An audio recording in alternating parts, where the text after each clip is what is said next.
Hey everyone, and welcome back to the Deep Dive. Today we're cutting into something truly foundational, a material that's been with us since, well, the dawn of shelter, and is now shaping the skylines of tomorrow. Wood, it's all around us, often taken for granted, but within its very fibers lies this fascinating story of science, craft, and an enduring connection to nature that we often overlook. We're going to pull back the curtain on its secrets, diving into everything from its microscopic structure to its role in cutting-edge sustainable building. We'll get guided by insights from our Bruce Hoadley's definitive guide, Understanding Wood, alongside perspectives from, historical and modern construction pros. Indeed, and you might think you know wood. I mean, you've All probably right. walked on it, sat on it, perhaps even built something with it. But we're going to peel back the layers right down to its cellular structure and reveal why this material behaves the way it does, why it moves, why it's strong, why it sometimes fails. We'll explore its incredible versatility from traditional joinery techniques that have stood the test of centuries to the really innovative engineered products that are now literally shaping our urban skylines. It's quite a journey from the very small, the cellular, to the very grand. Yeah, exactly. Our mission today is to equip you with a shortcut to being truly well-informed about wood. We'll uncover some surprising facts, understand its unique, sometimes challenging properties, and see how our deep understanding of this natural resource helps us build more sustainably and, well, beautifully. By the end of this deep dive, you'll look at a wooden beam, a floorboard, or even a tree with an entirely new appreciation for its soul and its science. It's about seeing the hidden life and, frankly, the intelligence in this ancient material. So, as we begin to unpack the essence of wood, what's the first thing that really captures your attention? What should we start with? Well, what stands out immediately and what I think is absolutely essential for us to grasp is that wood, at its very core, is a biological marvel. It's a natural composite material, far more sophisticated and cleverly engineered by nature than we often give it credit for. When you consider its strength-to-weight ratio, which is phenomenal, and its inherent renewability, it's truly astounding. It's nature's own advanced material. That's a great starting point. So let's begin right at the very foundation. Wood's fundamental composition. When we talk about wood, we're not just talking about a solid mass. Yeah. It's a complex, organized biological structure. Hmm? Can you walk us through what that actually looks like at the microscopic level? Certainly. Imagine, if you will, millions upon millions of tiny hollow tubes. That's essentially what wood is, primarily made up of these tubular cells. And what's truly fascinating here is that these cells are not randomly oriented, not at all. Their long axes run parallel to the long axis of the tree's trunk. Think of them like tiny, perfectly aligned drinking straws all bundled together. This alignment, often called the grain, is absolutely critical. It dictates so many of wood's macroscopic properties: how it feels, how it looks, and most importantly, how strong it is. Okay, straws bundled together. I like that analogy. Yeah, and each individual cell, each straw, is constructed from tough cellulose. Cellulose provides incredible tensile strength, making it really difficult to pull apart along its length. These cells are then held together by a softer yet resilient cementing substance called lignin. Lignin acts like the natural glue, binding the cellulose fibers. So if I'm understanding this, it says microscopic parallel alignment of cellulose fibers glued together by lignin that gives wood its fundamental character. And that's what we perceive visually as the grain. Exactly. That alignment defines what we call the grain direction. And this isn't just an aesthetic term for the beautiful patterns we see, though it definitely contributes to that. It's a structural powerhouse. Yeah. The properties of wood parallel to the grain are vastly different from those perpendicular to it. Massively different. Think about trying to split a piece of firewood. It's far, far easier to split it along the grain, right? Because you're essentially separating those parallel tubes, breaking the weaker lignin bonds between them. But trying to chop across the grain? That's a much harder task. You're trying to sever those strong cellulose fibers themselves. So, for designers and engineers working with wood, understanding this grain direction isn't just helpful, it's paramount. It's crucial for predicting strength, stability, and how the material will perform under stress. It's literally the difference between a beam holding up a roof and one buckling under its own weight. That's an incredible insight. How the micro level directly translates to macro level structural integrity. It's pure engineering by nature. And those familiar rings we see when we look at a cross-section of a tree or a piece of timber, they tell a story of the tree's life, yes, but they also contribute to its visual appeal and maybe some hidden properties too. Absolutely.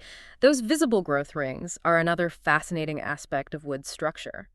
While individual parenchyma cells, those are basically storage cells, are generally too small to see with the naked eye, clusters of them can appear as lighter colored tissue in a cross-section, forming distinct lines. Hoadley calls this terminal parenchyma tissue formed right at the very end of a growth ring, marking the boundary between one year's growth and the next. The surprising insight here is that these tiniest biological patterns, often invisible without magnification, are actually the secret architects of wood's unique beauty and the subtle variations that master craftsmen learn to appreciate and, well, exploit. So these terminal parenchyma are like nature's subtle highlighter, making those annual rings pop in woods that might otherwise look quite uniform, like giving it definition. Precisely. It's a good way to put it. This feature is particularly noticeable in woods like yellow poplar, where without it, the growth rings might otherwise be quite hard to discern. It's also present in true mahogany, contributing to its characteristic look. These details contribute not only to the distinct visual figure of the wood, its personality, you might say, but also to subtle variations in density and hardness across that annual ring. Let's take satinwood as an example, as Hoadley describes it. It's classified as diffuse porous. Diffuse pores. What does that mean exactly? It means its tiny pores. Those are essentially, the water-conducting vessels are indistinct without a hand lens. They appear solitary or in small radiomultiples, sort of evenly scattered. Its rays, which are sheets of cells running perpendicularly to the growth rings, like spokes on a wheel, are described as fine, crowded lines. Now, this specific microscopic cellular arrangement, though hidden from plain sight, contributes directly to its fine and even texture and the appearance of lighter and darker bands. It beautifully illustrates how these subtle biological features manifest in the tactile and visual qualities we appreciate in different wood species. The micro dictates the macro feel and look. It's amazing how much is going on under the surface. And when we talk about wood, we often hear the terms hardwoods and softwoods. While the source material provides examples, what's the fundamental difference at this foundational cellular level? It seems like it's more than just how hard the wood feels, right? Right. That's a great observation, and you're absolutely right. The common terms can be a bit misleading. I mean, some softwoods, like Douglas fir, can actually be quite hard and dense, and some hardwoods, like balsa, are incredibly soft and light. The true distinction at a foundational level lies in the biology of the tree itself. Specifically, its reproductive characteristics and, importantly, its cellular structure. Hardwoods come from deciduous trees, think oaks, maples, walnuts, those that lose their leaves in the autumn. Botanically, they are angiosperms. Softwoods, on the other hand, come from conifers, pines, spruces, firs, which are gymnosperms and typically evergreen. Okay, so it's about the type of tree, botanically speaking. Yes, and that difference translates to the cellular level. The key difference often comes down to the presence of vessel elements in hardwoods. Softwoods generally lack these. Vessel elements are essentially larger diameter cells, like wider pipes, that efficiently transport water throughout the tree. Their presence, size, and arrangement contribute significantly to the wood's overall properties, its density, and often, yes, its hardness. Softwoods primarily use cells called trichides for both support and water transport. These are generally smaller, more uniform cells. So while hard and soft are the common practical terms we use, it's the underlying biological structure, specifically the presence or absence of these specialized vessel elements, that truly differentiates them in a fundamental scientific way. Okay, that clears that up. Now, here's where it gets really interesting, I think. Wood isn't static. It's a living material. Even after it's been harvested and processed, it retains a kind of memory, a constant interaction with its environment. Its relationship with moisture is perhaps its most defining and sometimes most challenging characteristic. It's a continuous dynamic dance. Absolutely, it's constantly interacting. This dynamic raises a profoundly important question for anyone working with wood, from the furniture maker crafting a delicate table to the engineer designing a massive timber frame. How do we manage its inherent hygroscopic nature? Hygroscopic. Right. That means it absorbs moisture. Exactly. To break that down, hygroscopic simply means that wood naturally absorbs and releases moisture from the air. It's always trying to find a balance or equilibrium with the humidity in its surrounding environment. And this tendency leads to significant dimensional changes, the familiar shrinkage and swelling. And surprisingly, this moisture-induced movement far outweighs the relatively insignificant thermal expansion or contraction we see with temperature fluctuations and, typical building uses. Wait, so for most everyday applications, temperature changes don't really make a piece of wood get noticeably bigger or smaller, but humidity changes absolutely do. That's kind of counterintuitive, isn't it? We think of things expanding when hot. It is a bit counterintuitive, but yes. Hoadley emphasizes that for routine uses, thermal expansion in wood is negligible in terms of dimension, but moisture is paramount. It's the big driver of movement. This means moisture content, or MC, is a critical factor you must actively manage. If you don't account for it, your finely crafted piece might warp, crack, joints might open up, or doors might stick. Could even lead to structural failures. The sources recommend several crucial guidelines for living with these dimensional properties. First, you absolutely must season lumber. Seasoning, like drying it out. Yes, drying it, but specifically drying it to the average moisture content it will likely experience in its intended use environment. And you have to do this before you start working with it. This preconditioning is crucial. Otherwise, the wood will be constantly trying to adjust, fighting against its new surroundings after it's already been shaped and joined.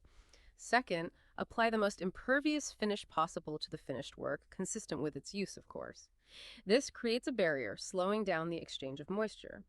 Though it's important to understand, no finish completely stops moisture movement forever. It just slows it down significantly. And finally, and this is a key insight from Hoadley, good design itself should allow for normal dimensional change to take place. It's a smart failsafe, acknowledging that wood will move, and good design embraces this inevitability rather than fighting it rigidly. So it's not just about keeping liquid water out, but about managing this invisible ebb and flow of water vapor within the material itself. Almost like letting it breathe, but in a controlled way. Yeah. It sounds like if you ignore this fundamental characteristic, you're really setting yourself up for serious problems down the line. Headaches, definitely. Absolutely. You ignore it at your peril. Imagine building a precisely fitted, high-tolerance cabinet in a very dry workshop, maybe in Arizona during winter, where the ambient humidity is extremely low. If that cabinet is then installed in a humid coastal home, say in Florida during the summer, without proper seasoning and finishing, the wood will inevitably absorb moisture from the humid air. It will swell significantly. Joints could seize up, drawers could bind, doors could jam, becoming impossible to open or close properly.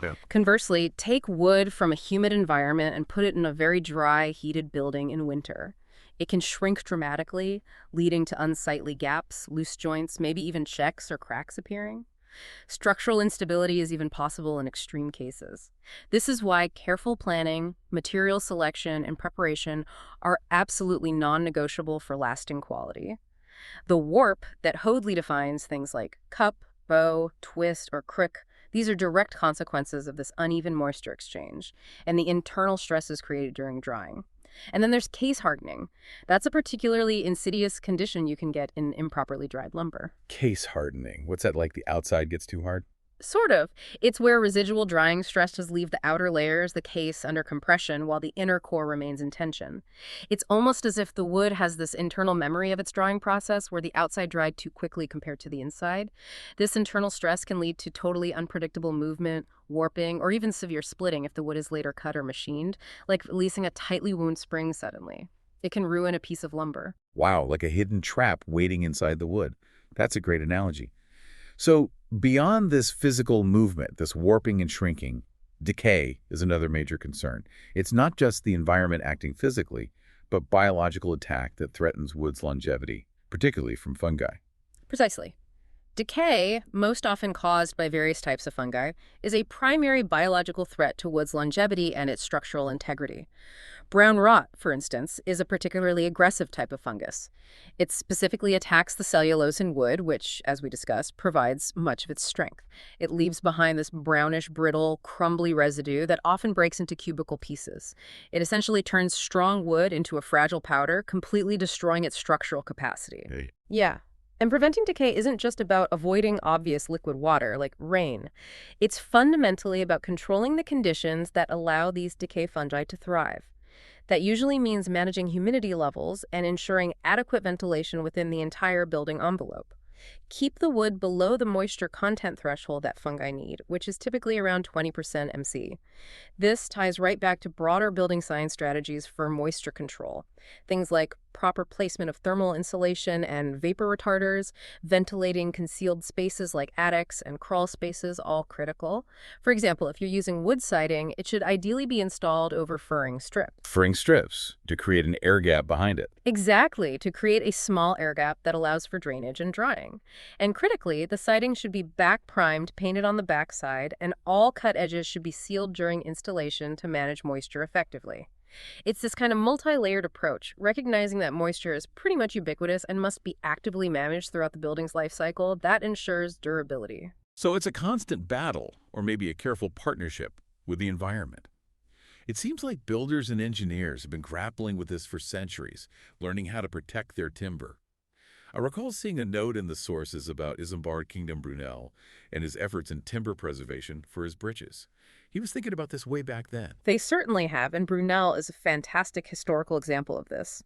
The sources mention his extensive experiments to determine the strength of timber beams and the best methods of preserving them for his monumental timber railway bridges. This historical effort highlights the long-standing importance of understanding and mitigating decay to ensure the structural integrity and lifespan of wooden constructions. It wasn't just about strength, but longevity too. Brunel's work in this area, combining rigorous testing with practical application, things like exploring creosote treatment, pushed the art of timber bridge building to so high a pitch of perfection, as Rolt puts it. It demonstrates that even in the 19th century, engineers recognized these environmental challenges and were actively working to combat them, ensuring wood's enduring performance in demanding applications. He truly embodied the spirit of scientific inquiry applied to practical engineering problems. That's fascinating. And while moisture causes the big dimensional changes, what about temperature's direct impact on wood's strength? I'd imagine that extreme heat, like in a fire scenario, would be a major factor in how it holds up structurally. That's a crucial point, and you've hit on something very important. While the dimensional changes from normal temperature swings are relatively small, the effect of elevated temperatures on strength is very significant. High heat can cause both temporary and, importantly, permanent reductions in wood strength. It physically degrades the material. This effect is complex, though. It depends on several factors: the specific wood species involved, its moisture content at the time — wetter wood is affected more severely at lower temperatures — the heat source itself, and critically, how long and how intensely the wood is exposed to that heat. So wood in a fire-prone environment, obviously, or even wood exposed to prolonged high heat during industrial processing or in certain applications, will simply not perform the same structurally. Its load-bearing capacity is reduced.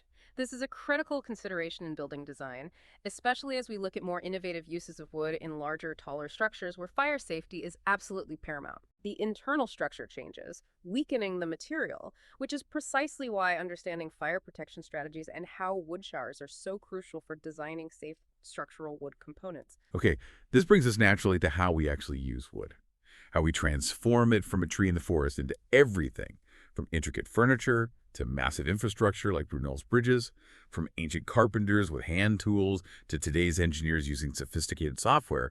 The craft of shaping and joining wood has evolved dramatically.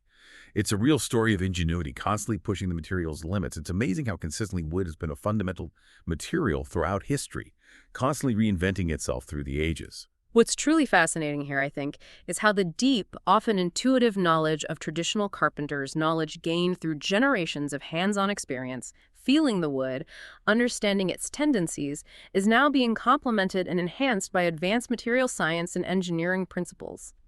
We see this synergy even in historical engineering feats that, at first glance, might seem purely empirical or based on trial and error. Take Isambard Kingdom Brunel again, the legendary engineer we just mentioned. He didn't just use timber because it was available or cheap. He actively acquired very considerable experience of timber bridge building and consciously applied scientific principles to its design and construction. He was methodical. Right, he wasn't just building a bridge out of wood because it was the default. He was actively pushing the boundaries of what was known about timber engineering at the time, even doing his own experiments on strength and preservation. That's the hallmark of true engineering, isn't it? Blending theory with rigorous practice. Absolutely. Brunel's methodical approach is quite remarkable for his time. He carried out many experiments to determine the strength of timber beams and the best methods of preserving them, demonstrating an early and highly sophisticated integration of scientific inquiry with practical construction. He famously chose timber over masonry or the treacherous cast iron for many of his designs, which was a bold move in some circles, a testament to his confidence in wood when properly understood and engineered. His early railway bridges, like the impressive structures spanning the Sonning Cutting on the Great Western Main Line, and others at Bath, Stonehouse, St. Mary's, Bourne, Newport, and Landor, these were not merely functional structures. They were, in essence, grand experiments and powerful testaments to the advanced timber engineering of his time. They proved wood's viability and resilience for substantial, heavy-load infrastructure. This really highlights that even back in the 19th century, engineers were deeply engaged with the material properties of wood, not just its availability. They were constantly striving to understand its capabilities and push its structural limits for unprecedented applications. That's truly incredible history. And the way wood is assembled today, from framing a simple house to creating complex engineered components, involves very specific techniques and a profound understanding of how each piece interacts with the others. It's still a precise art and science that underpins so much of what we build. Indeed it is. Consider traditional wood framing systems, which are still the backbone of countless residential structures even today. In what's known as plank and beam framing, for example, you have a supporting grid of large beams. These beams must be carefully integrated with interior partitions, deciding whether those partitions are just dividing space, non-load-bearing, or if they need substantial support carried all the way down to a foundation. The spacing of these primary beams is typically 4 to 8 feet on center, maybe even wider sometimes, allowing for the use of thick planks or structural decking as the flooring element spanning between them. Now, this system requires meticulous planning, not just for structural integrity and ensuring proper load distribution, but often for visual reasons too, because these beams are frequently left exposed as an architectural feature. They become part of the interior aesthetic. It speaks to the efficiency and inherent beauty of wood when designed properly. But critically, for lateral stability and such systems resisting side-to-side forces, diagonal bracing or dedicated shear walls are absolutely essential. Without them, the whole structure could rack or even collapse under horizontal forces like strong wind or seismic activity. Right, you need that bracing. And the actual wall framing, the familiar studs in the walls, how does that come together to form the shell of a house? I've seen modern construction using different sizes of wood for different purposes, even within the same wall section. You're right, that's a very common practice now, driven by optimization for both structural needs and energy efficiency. Modern wood frame walls are constructed with an incredible amount of standardized precision, but also adaptability.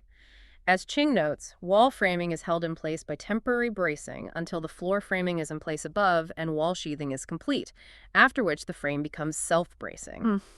That temporary bracing is crucial during construction to prevent collapse. We often see outer walls using larger 2x6 studs nowadays, specifically to allow for greater insulation thickness within the wall cavity, improving thermal performance. Interior partitions, however, might still use smaller 2x4s, where insulation requirements and structural loads are typically less demanding. Makes sense, using the right size for the job. Exactly. And here's a detail that often surprises people.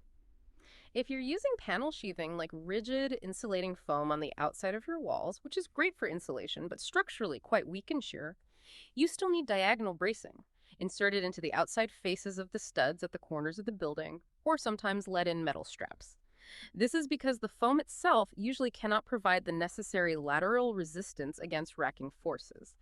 So you need that supplemental bracing integrated into the wood frame itself. This beautifully illustrates the composite nature of modern wood construction, where different materials are brought together intelligently, each playing a specific and critical role in strength, insulation, water management, and overall stability. These seemingly small details are absolutely critical for both immediate performance and the long-term durability of the structure. That's a great point about the composite nature. Okay, moving from solid planks and studs to incredibly thin sheets, wood is also transformed into veneers. We see veneers on everything from fine furniture to architectural wall panels and plywood. That process sounds quite impactful on the material itself, creating something beautiful, but also fundamentally altering the wood's internal structure in the process. It absolutely is. The production of veneers, whether it's done by a rotary lathe, which peels a continuous sheet from a rotating log, sort of like unrolling a giant paper towel roll, or by a slicer that shaves off individual flat sheets, involves a significant physical transformation. It's quite aggressive. As Hoadley explains in detail, the cutting action, the knife edge pressing into the wood, causes the separated veneer layer to bend very severely as it comes off the knife. This builds up immense stresses right near that knife edge. If the strength of the wood is exceeded by this intense bending, and it usually is, this stress is relieved by tiny, almost invisible failures, ruptures across the grain, these form what are called knife checks or lathe checks. This cycle of bending and breaking continues right across the entire sheet of veneer as it's being cut. Wow. So this isn't just a clean, smooth cut like slicing cheese. It's a process that actually creates micro damage, these knife checks, within the wood itself, and craftsmen actually have to know about this and account for it. Precisely. It's not a perfectly clean slice. This micro damage from the cutting process is a hidden detail that professionals absolutely must account for. The side of the veneer that was against the knife during the cut, where these checks are formed and open up, is known as the loose side or open face. The opposite side, the one away from the knife, which was stretched in tension during the bending, is called the tight side or closed face. It generally has fewer or no checks. Now, the loose side, with its microscopic checks, behaves differently under glue and finish than the tight side. For example, glue will penetrate more deeply into the checked surface, which can be good or bad depending on the application. Also, those checks might telegraph or show through a very thin, glossy finish if the loose side is facing up. Understanding these characteristics, loose side versus tight side, is crucial for craftsmen choosing and applying a veneer. They directly affect how it can be glued effectively, how it should be finished, and its ultimate appearance and flatness. It demonstrates how processing physically alters the material's integrity in subtle but important ways that can greatly impact the final product, demanding a deep understanding to achieve the desired aesthetic and structural outcome. That's fascinating. A hidden detail with real consequences. And wood plays a role even when we're building with other, seemingly more permanent materials, like concrete. It's often there behind the scenes, yet absolutely essential for achieving the final form. Absolutely. Wood is often integral to concrete construction, primarily in the form of formwork. These are the temporary molds or structures that hold wet, plastic concrete in the desired shape as it cures and hardens. As noted in Fundamentals of Residential Construction, top-grade wooden boards and plastic overlaid plywoods are frequently used to achieve high-quality surfaces on the finished concrete. The choice of wood and the finish on the formwork itself directly impacts the final appearance and texture of the concrete surface once the forms are removed. So wood leaves its imprint, literally. Exactly. For instance, smooth plastic overlaid plywood will yield a very smooth, almost featureless concrete surface. But if you use rough-sawn timber boards as the form liner, the concrete will pick up that distinct wood grain texture, which can be a desired architectural effect. Critically, the formwork needs to be carefully designed not only to withstand the immense hydrostatic pressure of the wet concrete, which can be huge, but also engineered to pull away cleanly later without damaging the relatively young concrete or the formwork itself, so it can potentially be reused. This often requires coating the inside faces of the forms with a special form release compound or oil to prevent the concrete from adhering strongly to the wood. This highlights wood's incredible versatility and workability, even when it's just playing a temporary supporting role. It's a testament to its widespread availability, its relative ease of shaping and handling, and the quality surface it can impart to other, more permanent materials like concrete. It's the go-to material for formwork for good reason. Right. Okay. Looking forward now. What is making this incredible comeback in a really unexpected way in large-scale modern construction? We're even talking about it being used in skyscrapers through something called mass timber. This feels like a true game changer for how we think about wooden buildings, pushing them to new heights, literally and figuratively. It absolutely is. This is an incredibly exciting development, representing a profound philosophical and practical shift in how we conceive of wood in construction. It's not just 2x4s anymore. What we're talking about here are engineered wood products like cross-laminated timber, or CLT, which are large panels made by gluing layers of lumber together with alternating grain directions, and glued laminated timber, or glulam, which are beams made by gluing smaller pieces of lumber together parallel to their length. There are other composites too, like laminated veneer lumber, LVL. Now, building codes, like the 2021 International Building Code, IBC, have traditionally had very specific classifications for types of construction, often distinguishing rigidly between materials deemed combustible and those deemed non-combustible based on standardized fire test performance. Mass timber, while technically combustible because, well, it's wood, is specifically designed and engineered to perform exceptional well in fires. This is due to its sheer size and its unique and predictable charring properties. Okay, so it's not just a big piece of wood. It's engineered in a way that allows it to be fire safe, which might seem counterintuitive at first glance. And the building codes are specifically recognizing this new level of performance. They're adapting. Exactly. It's a fundamental reevaluation based on extensive testing and real-world performance data. When large mass timber elements are exposed to fire, the outer layer burns and chars at a relatively slow and predictable rate. This char layer acts as a protective insulating barrier, shielding the unburnt wood underneath from the intense heat. This char layer significantly slows down the rate at which the fire can consume the wood, allowing the structural core to maintain its strength and integrity for a significant calculable period, often much longer than unprotected steel members, which can lose strength rapidly and buckle when heated. The IBC, as illustrated in Building Codes Illustrated, now has specific provisions for mass timber within Type 4 construction, which historically was reserved for traditional heavy timber buildings with large, solid sawn members. For example, in the new Type 5EA construction category, which allows for taller mass timber buildings than before, the mass timber elements must generally be fully fire protected, often encased in layers of gypsum board or other fire-rated materials to achieve very high fire resistance ratings. Additionally, the outside face of exterior walls made of combustible construction or mass timber in these taller buildings must have extra exterior protection, with a minimum assigned resistance time of 40 minutes, and most other combustible materials on the building exterior are strictly prohibited to limit fire spread. Okay, that makes sense for achieving high levels of fire safety in tall buildings, but it sounds like you're still essentially covering up the wood in Type 5EA. Is there a way to actually celebrate the material visually in these modern structures? Because that seems like a big part of the appeal. That's where it gets truly revolutionary. The most impactful aspect of the updated codes, I think, is found in another new category: Type IVB. Here, in Type IVB buildings, which have slightly lower height limits than IVA, portions of interior mass timber walls, beams, columns, and even ceilings may be partially unprotected. And significantly, isolated columns can even be fully unprotected. This move to allow unprotected or partially unprotected mass timber elements to be exposed within the interior of certain construction types is unprecedented in modern codes. Wow, so you can actually see the wood structure inside. Yes. It reflects a growing understanding and trust in mass timber's inherent fire resistance through predictable charring, all validated by extensive, rigorous testing programs. This change allows architects and designers to leave large areas of beautiful timber structure exposed, which offers significant aesthetic advantages and also taps into those biophilic benefits. We'll talk more about that innate human connection to natural materials. The very fact that building codes are adapting to allow these ply scrapers, as they're sometimes nicknamed taller wooden buildings with exposed structure, signals a broader acceptance and a huge wave of innovation within the construction industry regarding this material. This simply wouldn't have been possible a decade or two ago without the rigorous testing and a fundamental reevaluation of wood's performance, moving beyond the simplistic combustible label to recognize its engineered fire resilience when used in massive forms. That is genuinely exciting. So these aren't just big pieces of wood.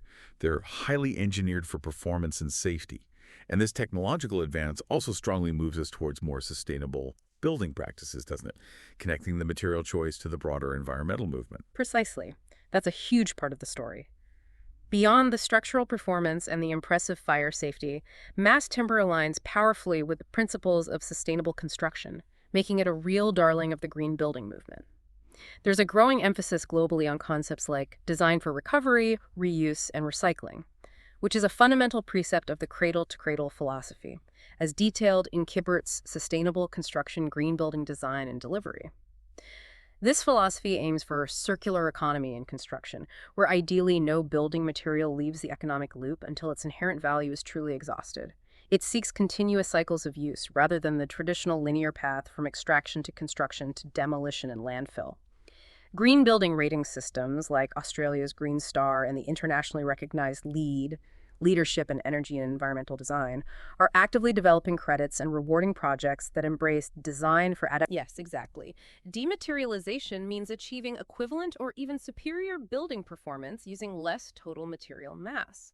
For instance, using engineered wood like mass timber might allow for significantly less steel or concrete to achieve the same structural capacity, reducing the building's overall embodied energy and resource footprint. It's about intelligent design choices that significantly reduce environmental impact right from the start. Mass timber, with its often standardized prefabricated components and its potential for mechanical fastening rather than permanent chemical bonding, fits perfectly into this framework of designing for future deconstruction. This emphasis on sustainability also extends right down to the chemical composition of the materials used. VOCs, volatile organic compounds, which are complex chemicals found in many traditional building materials, adhesives, paints, and finishes, pose potential health threats due to off-gassing into indoor air. High-performance green buildings increasingly demand the elimination or drastic reduction of these VOCs.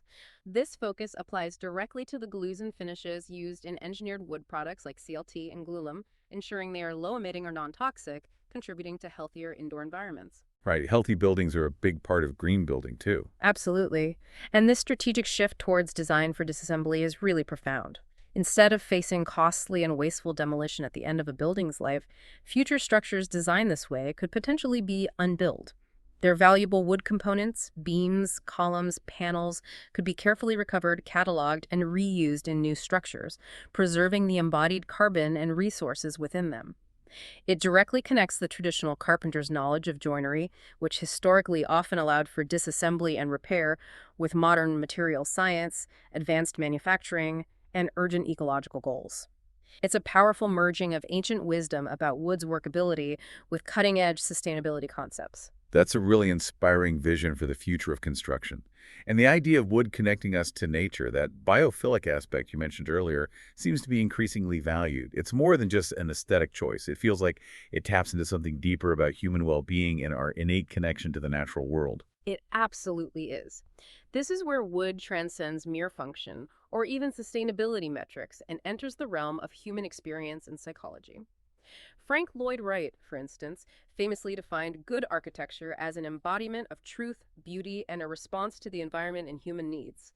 He consistently advocated for organic and natural design. While his philosophy wasn't exclusively about wood, it perfectly encapsulates the appeal of using natural materials in a way that respects their inherent qualities and integrates the building with its site. He criticized traditional architectural training of his time for stifling creativity, instead embracing designs that resonated deeply with the natural world, often blurring the lines between the built environment and the landscape. The sensory experience of wood, its warm touch, its varied textures, its unique visual patterns, even its subtle scent, connects us viscerally to nature in a way few other materials can. This biophilic quality based on the idea of biophilia, which suggests an innate human tendency to seek connections with nature and other forms of life, is increasingly recognized by designers and researchers for its profound positive impact on occupant well-being in built environments. Studies are even starting to show measurable benefits like reduced stress levels, improved cognitive function, enhanced mood, and even faster healing rates in spaces that feature natural wood elements compared to more sterile environments. You can really feel it, can't you? Yep. A sense of calm and comfort when you're in a room with a lot of natural wood. It's almost instinctive, maybe even spiritual for some people. It really is.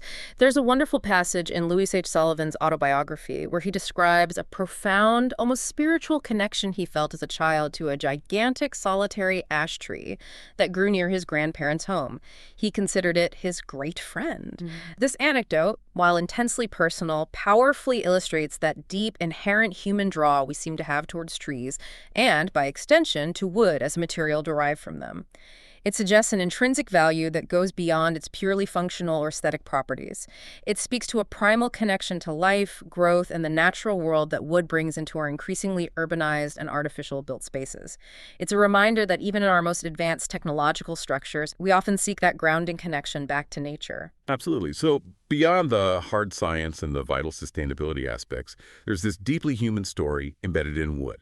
The aesthetic choices designers make, the challenges and triumphs of craftsmanship, and the sheer joy and sometimes intense frustration of working with such a versatile yet sometimes unpredictable material. It's clearly about artistry as much as it is about engineering. What's truly fascinating here is how the aesthetics of wood are often deeply tied to its natural growth patterns, its history written in the grain, and then how we choose to process and finish it to reveal or enhance those characteristics. For instance, a burl, or burr, as defined in Hoadley's glossary, is essentially a woody outgrowth on a tree, often caused by stress or injury. From a purely biological or structural perspective, it might be considered a defect. But these burls produce highly figured veneers, often with wild, swirling grain patterns, knots, and sometimes embedded bark. They are prized by woodworkers and designers for their unique, almost abstract natural beauty. They become aesthetic treasures. Even at a microscopic level, as we discussed earlier with satinwood, the specific arrangement of parenchyma cells contributes significantly to a wood's overall texture and visual appeal, resulting in its fine and even texture, and those characteristic lighter and darker bands caused by variations in cell density and arrangement. These natural variations, from the large-scale figure of a burl to the subtle texture imparted by microscopic cells, are what give each piece of wood its individual character, making it truly unique. No two pieces are exactly alike. The choice of wood species, how it's sawn, for example, flat sawn versus quarter sawn to reveal different grain patterns, and how it's finished allows for an incredibly vast range of aesthetic expressions.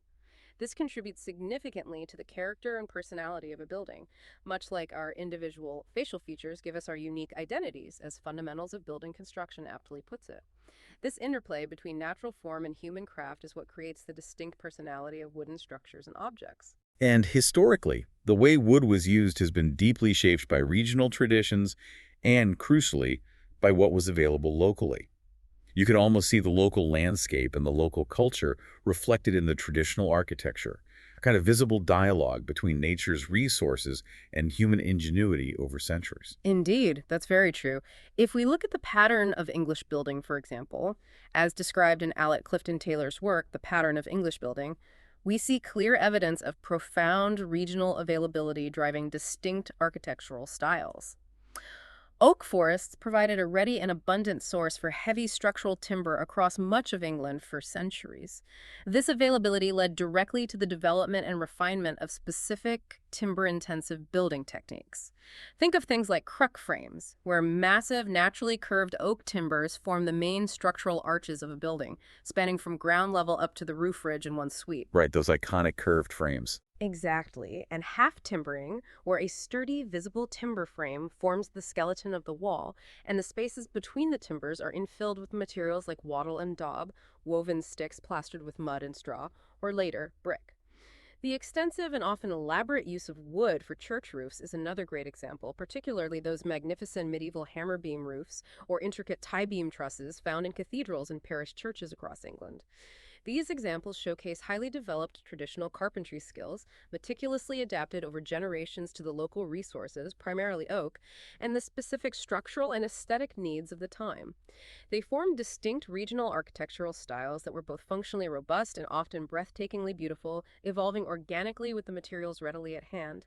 These surviving structures stand as living testaments to the skill, artistry, and deep material understanding of generations of woodworkers. Incredible craftsmanship. But construction is never without its challenges, is it? And working with wood, despite its inherent beauty and versatility, is certainly no exception. It sounds like a constant dance between the carpenter's intention and the sometimes stubborn realities of the material itself, not to mention the chaos of the building site. Absolutely not. The day-to-day realities of working with wood in construction are full of human decisions, meticulous physical effort, unexpected problems, and inevitable setbacks. Tracy Kidder's classic book House illustrates this so vividly, capturing the human drama of building a custom home. He describes the carpenters fabricating custom windows from clear pine lumber. What sounds like a relatively simple task is revealed to be a meticulous, multi-step, highly skilled process.